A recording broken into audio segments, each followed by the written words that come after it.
अस्सलाम वालेकुम, आप देख रहे हैं मुबश्शिर लुकमान चैनल। मेरा नाम मुबश्शिर लुकमान है और 2-3 चीज़ें हुई हैं, डेवलपमेंट्स हुई हैं। एक मेरा वीलॉग आया है कि जिसमें मैंने बताया है कि सऊदी अरेबिया के बाद कतर भी और बहरीन भी, कुवैत भी, लिबिया तो आपको पता ही है। ये सब पाकिस्तान से दिफ़ाई मुआहदा करना चाह रही हैं और पाकिस्तान के साथ ये दिफ़ा में इश्तराक बढ़ाना चाह रही हैं। तो उससे पहले आपको पता है कि हमने बुनियानुल मरसूस में जैसा हिंदुस्तान को मारा, बड़ा कुटा, तो जनरल आसिम मुनीर की एक एलिवेशन हुई है और वो फील्ड मार्शल बने हैं। तो लोगों को ना अब फ़ौज में इंटरेस्ट होना शुरू हो गया और लोग पता करना चाह रहे हैं कि ये फ़ौज के रैंक्स कैसे होते हैं, फ़ौज की फ़ॉर्मेशंस क्या होती हैं, ऑपरेट कैसे करते हैं, क्योंकि टेक्निकली लोग ब्लैंक हैं। उनको आइडिया नहीं है कि फ़ौज क्या होता है। मसलन आप एक बड़ा इंटरेस्टिंग सवाल मुझसे बहुत लोग पूछ रहे हैं और कल भी पूछा है उन्होंने कि यार ये मेजर जनरल जूनियर क्यों है और लेफ्टिनेंट जनरल सीनियर क्यों है? अब आप भी सोचिए इस बात को कि मेजर जनरल जो है वो जूनियर क्यों है और लेफ्टिनेंट जनरल सीनियर क्यों है? जबकि इनिशियल रैंक्स में अगर आप देखते हैं तो लेफ्टिनेंट जो है वो मेजर से जूनियर है। यानी सबसे पहले जो कमीशन्ड आपका रैंक है वो सेकंड लेफ्टिनेंट है, उसके बाद लेफ्टिनेंट है, उसके बाद कैप्टन है, उसके बाद मेजर है। तो जब लेफ्टिनेंट के इतना ऊपर मेजर आता है जाके, तो मेजर के बाद क्या होता है, मेजर के बाद लेफ्टिनेंट कर्नल है, उसके बाद फुल कर्नल है, उसके बाद ब्रिगेडियर है, बहुत सी फौजों में उसको ब्रिगेडियर जनरल भी कहते हैं। और फिर मेजर जनरल है और मेजर जनरल के बाद लेफ्टिनेंट जनरल है, लेफ्टिनेंट जनरल के बाद फुल जनरल है, 4 स्टार है या अब तो 5 स्टार भी है हमारा फील्ड मार्शल। तो ये क्या साइंस है? देखिए बात ये है कि फ़ौज जो है ना इसने पूरी दुनिया में तकरीबन 17वीं सदी में आके ये फ़ौज के बड़े रेजिमेंटेशन वगैरह जो थी और उसकी ट्रेनिंग वगैरह थी वो फिक्स्ड हो गई थी और एक यूनिफ़ॉर्म हो गई थी। उससे पहले हमें इक्का-दुक्का आर्मियों का मिलता है कि जहाँ पे बड़ी फिक्स किस्म की ट्रेनिंग थी, जैसे रोमन आर्मी जो थी, रोमन लीजन्स जो थी, वो बाकायदगी के साथ उनका एक सिलेबस होता था जिसके साथ उनकी ट्रेनिंग होती थी। जैसा मंगोल्स थे, मंगोल्स में ज़्यादातर ट्रेनिंग जो थी वो हॉर्स बैक के ऊपर थी। उनकी पूरी वॉरफेयर जो है वो हॉर्स बैक के ऊपर या कैवलरी के ऊपर थी, उसी के ऊपर डिज़ाइन थी, क्योंकि वो स्पीड में और मोबिलिटी में वो उनका एतमाद था और एतकाद था। तो ये इन्फेंट्री वगैरह ज़्यादा जो है ये आपको रोमन्स के बीच में मिलेगी, उनके लीजियंस के साथ, उसके बाद मैसेडोनियन आर्मी जो है, अलेक्जेंडर की जो थी, ये सारी, फिर ब्रिटिश आर्मी आ गई। अब 17th सेंचुरी में जब ब्रिटिश आर्मी ने अपने रैंक्स वगैरह दिए, बल्कि 16th सेंचुरी में ये रैंक्स आना शुरू हो गए थे, तो पुराने वक़्तों की जो फ़ौज थी, उसका जो सिपहसालार होता था, जो हेड ऑफ़ द आर्मी होता था या आर्मी चीफ़ था, उसका टाइटल होता था कैप्टन जनरल। तो कैप्टन जनरल जो है वो पूरी फ़ौज का कमांडर होता था और कैप्टन जनरल का जो डेप्यूटी होता था, उसको कहते थे लेफ्टिनेंट जनरल। यानी लेफ्टिनेंट जो है, अब ये इसकी भी कई जगहों पे डिफरेंट प्रोनाउंस करते हैं, कोई लिeutenant करता है, कोई लेफ्टिनेंट करता है, कोई लेफ्टिनेंट करता है, जो आपको सूट करता है आप उसका प्रोनाउंस करें, रैंक तो उसका वही रहेगा ना, तो वो उसको कोई फ़र्क नहीं पड़ता। तो वो लेफ्टिनेंट का मतलब लफ्ज़ी मतलब है डेप्यूटी, यानी नंबर 2, सेकंड इन कमांड।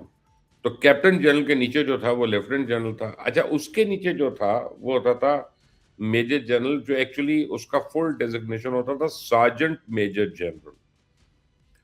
तो सार्जेंट मेजर जनरल जो होता था उसकी उसकी ज़िम्मेदारियों में था रोज़ की ड्रिल वगैरह कराना,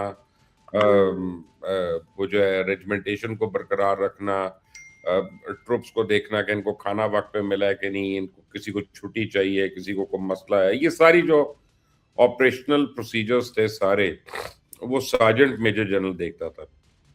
अब वक़्त के साथ-साथ वो ऊपर का जो कैप्टन जनरल था, वो कैप्टन हट गया, अब वो सिर्फ़ जनरल रह गया वहाँ पे और जब जनरल रहा तो नीचे उसके लेफ्टिनेंट जनरल ही आ गया।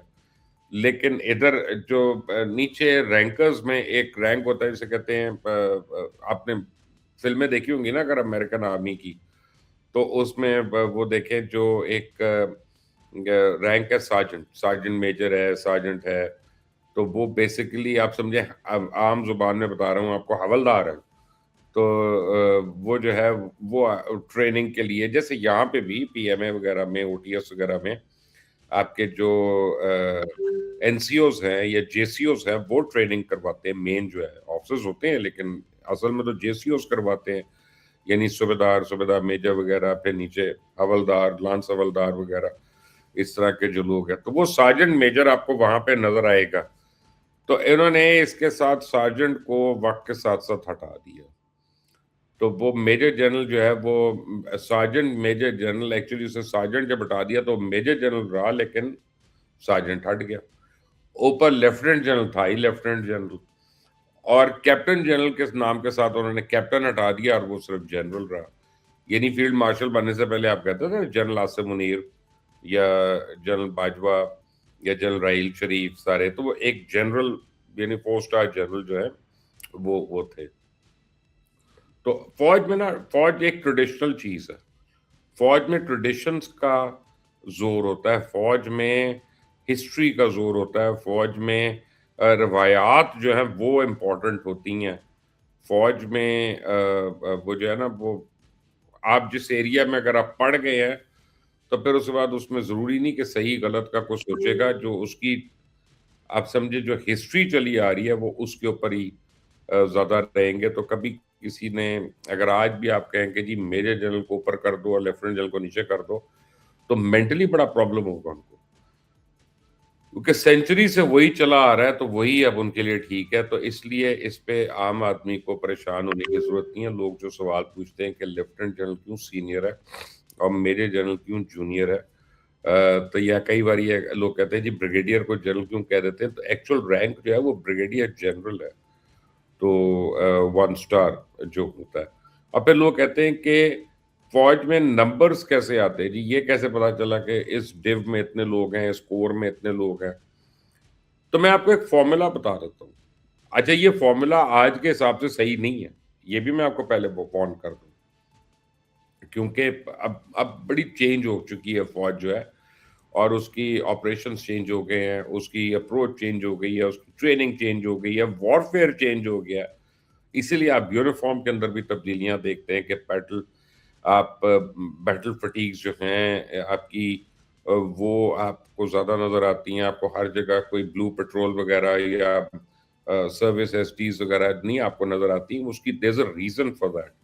सो बट उसमें जाए बगैर मैं आपको बताऊं कि फौज की जो कंपोजिशन है वो बेसिकली एक यूनिट में 4 बैटरीज हैं। ये आर्टिलरी की है, फर्ज करें अगर वो इन्फेंट्री की है तो उसमें कंपनीज होंगी, अगर आर्मर्ड कोर की है तो उसमें स्क्वाड्रन होंगे। तो जैसे आपने एक ड्रामा देखा था ना बड़े साल पहले, अल्फा ब्रावो चार्ली था, आप वो था ना ड्रामा। तो बेसिकली आप समझें कि मैं एक नॉर्मल आपको आर्टिलरी की यूनिट का बता रहा हूँ कि उसमें 4 बैटरीज होंगी, एक पापा होगी, रोमियो होगी, क्यूबिक होगी और एक हेडक्वार्टर होगी। मैं एक एग्जांपल आपको दे रहा हूँ। तो हेडक्वार्टर जो होती है नॉर्मली वो होती है एडमिनिस्ट्रेटिव स्टाफ की।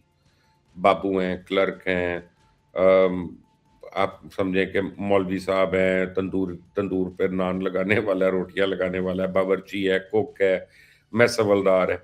ये सारे ज़्यादातर जो है वो एडमिनिस्ट्रेटिव स्टाफ है, ये फाइटिंग उसमें नहीं आते हैं बटालियन में। तो टेक्निकली आपको बताऊं कि एक यूनिट में 3 बैटरीज जो हैं या 3 कंपनीज जो हैं वो फाइटिंग कंपनीज होती हैं। तो अगर 1000 उसकी पॉपुलेशन है एक यूनिट की, नॉर्मली तो कभी मैंने आज तक 1000 नहीं देखी किसी की पूरी, हमेशा कम होती है, लेकिन जनरली ऑन पेपर अगर 1000 है तो उसमें से आप समझें कि एक बैटरी को आप निकाल देते हैं, तो वो आप अब आपकी 3 बैटरीज जो है वो फाइटिंग बैटरीज है, वो फाइटिंग आर्मी है। 3 batteries will make 1 unit, 3 units will make 1 brigade, brigade commander ऊपर जो ब्रिगेडियर होता है। 3 brigades will make 1 div and 3 divs will make 1 corps। and आज अब जब आर्मी एक्सपैंड हो रही है तो 3 corps will make 1 command set। Indian army में है कमांड, हमारी तो फौज का साइज वो नहीं था। अब हमने पहली बारी, मेरा ख्याल है कि पाकिस्तान आर्मी ने एक कमांड सेट बनानी शुरू की है जो बलूचिस्तान में है। उसमें शायद अभी फुल स्ट्रेंथ पे नहीं है लेकिन है बहरहाल।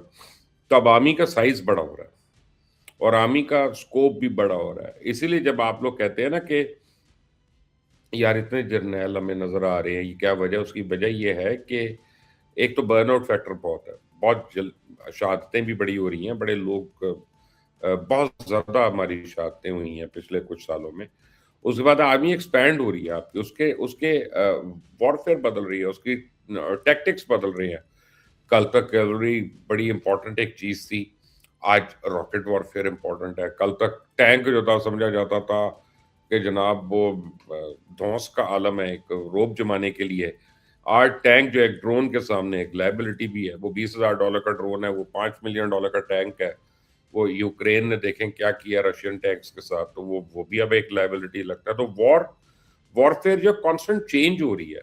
जैसा पाकिस्तान एयरफोर्स ने इंडियन एयरफोर्स को इतने ज्यादा तादाद होने के बावजूद कुत्तों की तरह मारा है, उन बेचारों को उनकी चीखें निकल पड़ी हैं पाकिस्तान एयरफोर्स ने जिस तरह उनको मारा है। तो वो चाउं चाउं कर रहे हैं, अब 1 साल से चाउं चाउं कर रहे हैं। वो बेसिकली आप देखें इक्विपमेंट वाइज तो ज्यादा थे, लेकिन वॉरफेयर बदल गई है। पाकिस्तान एयरफोर्स ने नई वॉरफेयर जो है इसमें इंट्रोड्यूस कर दी है। तो अब हमारे इतने ज्यादा जो ताल्लुकात बढ़ रहे हैं मिडल ईस्ट में कि सऊदी अरेबिया के बाद कुवैत भी हमसे करना चाह रहा है, बहरीन भी हमसे करना चाह रहा है, लिबिया भी करना चाह रहा है। तो यकीनन आप अब मेरा तो ख्याल है कि फौज की तादाद फौरी तौर पे बढ़ानी चाहिए। कम से कम डबल होनी चाहिए पाकिस्तान आर्मी की जो रैंक एंड फाइल में इसके नंबर्स हैं। क्योंकि आप अगर कहीं पे लाख-लाख बंदा भी भेजते हैं, डेढ़-डेढ़ लाख बंदा भी भेजते हैं, तो आपको अपनी तो रखनी है ना जो आपकी हिफाज़त के लिए है। अब बाकी आप अपना जो है वो रीजन में आप भेज रहे हैं, फिर जब वो जाते हैं वहाँ पे तो फिर आप आर्म्स और एम्युनिशन भी एक्सपोर्ट करते हैं, फिर ड्रोन्स भी आप बना के देंगे, फिर आप उनको रॉकेट्स भी बना के देंगे, मिसाइल भी बना के देंगे। तो मुझे अब ये लगता है कि टेक्निकली पाकिस्तान डिफेंस फोर्सेस जो हैं, हो सकता है वो पाकिस्तान की सबसे बड़ी एक्सपोर्ट बन जाए और ये एक बड़ी खुशाइंद बात है। क्योंकि अमेरिका आप देख लें, अमेरिका देख लें, पहले रशिया भी देख लें आप, ये जितने बड़े तगड़े ममालिक होते हैं, इनकी सबसे ज़्यादा जो एक्सपोर्ट होती है ना, वो डिफेंस की होती है। इवन बर्तानिया की जब डिफेंस एक्सपोर्ट्स नीचे आईं और जब बर्तानिया का डिफेंस नीचे आया, तो बर्तानिया की जो एम्पायर थी, वो भी नीचे आना शुरू हो गई पोस्ट सेकंड वर्ल्ड वॉर। वहाँ से उसके बाद उसे काबू नहीं आई। ये अमेरिका की आज भी जो बैकबोन है, उसकी तमाम इंडस्ट्री की, वो उसकी डिफेंस इंडस्ट्री है। तो जब लोग डिफेंस में बढ़ती हैं चीज़ें, तो लोग समझते हैं कि जनाब ये हो गया, गलत हो गया, वो हो गया। एक्चुअली आपको पता ही नहीं कि उसका आपको फ़ायदा क्या हो रहा है और आपकी लोकल इंडस्ट्री जो है वो कितनी बढ़ जाती है। तो अगली बार सोचिएगा इन बातों पे, हर बात पे रिएक्ट नहीं करना चाहिए, किसी पे ठंडे दिल से सोच लेना चाहिए, पता कर लेना चाहिए। और जब आपको अब आइंदा कोई कहे कि मेजर जनरल जूनियर और लेफ्टिनेंट जनरल सीनियर है, तो परेशान मत होइएगा, वजह मैंने आपको बता दी है। छोटी-सी बात है but I mean stay tuned, मज़ीद इन्फॉर्मेशन मैं आपको देता रहूँगा। अपना ख्याल रखें, अंटिल द नेक्स्ट टाइम, अल्लाह हाफ़िज़।